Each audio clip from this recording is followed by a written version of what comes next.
What are cyclical stocks? Cyclical stocks are stocks that tend to move with the current economic trend. When the economy is growing, the value of the shares of a cyclical stock will increase. During periods when the economy is undergoing some type of downturn, the stock will decrease. Typically, cyclical stocks are associated with industries in which there is some shift in demand based on what is occurring in the economy, and not with industries where the demand tends to remain constant. One example of an industry where cyclical stocks are found is the automotive industry. When the general economy is growing, consumers have more disposable income on hand and are more likely to purchase new automobiles. This upswing in consumer demand continues as long as economic growth is taking place.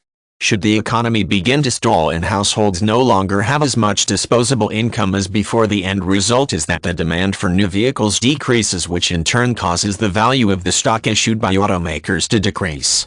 Cyclical stocks can also exist in specific sectors of various markets. During an economic downturn, consumers may purchase less of one particular type of good while increasing their demand for other goods. This is true when it comes to food. When there is less disposable income, a household may purchase less meat each week and use a portion of those savings to purchase various types of beans as replacements for the meat. In this scenario, the securities issued by companies that product meat as their primary product offering will decrease slightly owing to the change in demand.